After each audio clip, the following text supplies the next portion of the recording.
NBA megastar LeBron James igniting a firestorm after criticizing Houston Rockets general manager Daryl Morey for his controversial tweet supporting Hong Kong protesters. Here was LeBron James.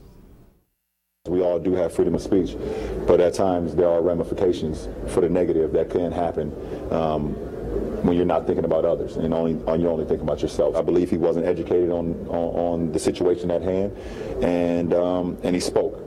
And so many people could have been harmed, not only financially, but physically, emotionally, spiritually. So just be careful what we tweet and we say and what we do, even though, yes, we do have freedom of speech, but there can be a lot of negative that comes with that, too.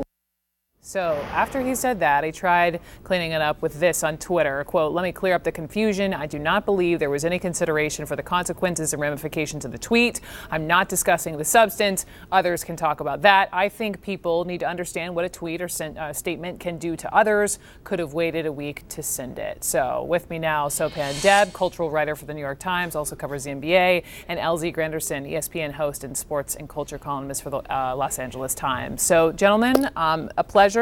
I have been waiting to hear from these players. I've been waiting to hear from LeBron. Sopan, first to you. When you heard him say that, you thought what?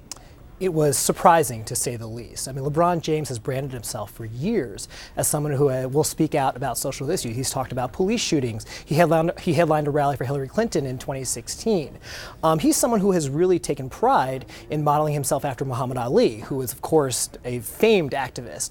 For him to come out and essentially say that Daryl Morey was in the wrong here was very surprising for someone who has used his platform for very similar things. So I was just very taken aback by those comments. LZ, you and I were just talking about this, a week ago when they were all over in Shanghai. They yanked the news conference, so we didn't get to hear from players then. LeBron's had a week to figure out what to say. I mean, you've called him a social warrior. Is he a social warrior now? Yeah, still.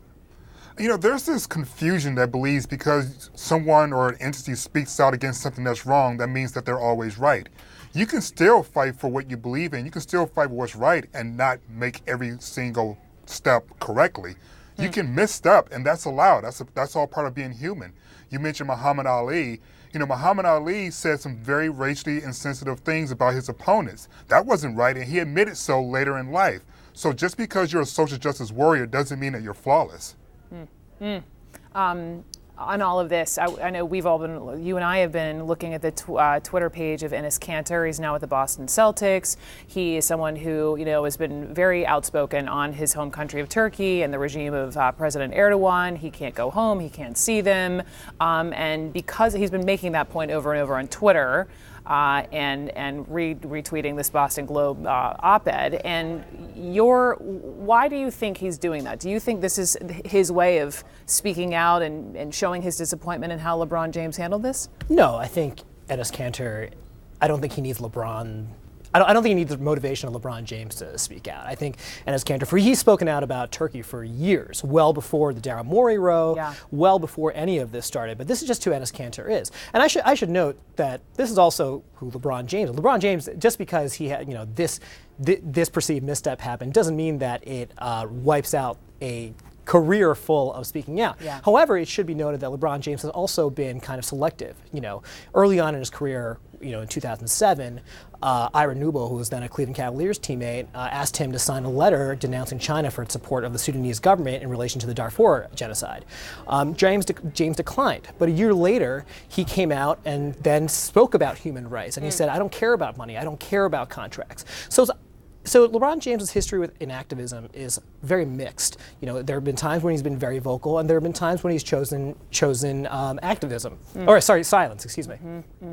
And LZ, I remember you also making a point about wanting to hear from other owners or other GMs. Like, who do you want to hear from in this whole story now? What matters to you? Well, at this point, I think what LeBron James was able to do was remind everyone that this wasn't something that was brought on by the players themselves. This is the players trying to talk about something that was brought on by an executive, and they were also placed in a position to sort of represent the league before the commissioners spoke on this.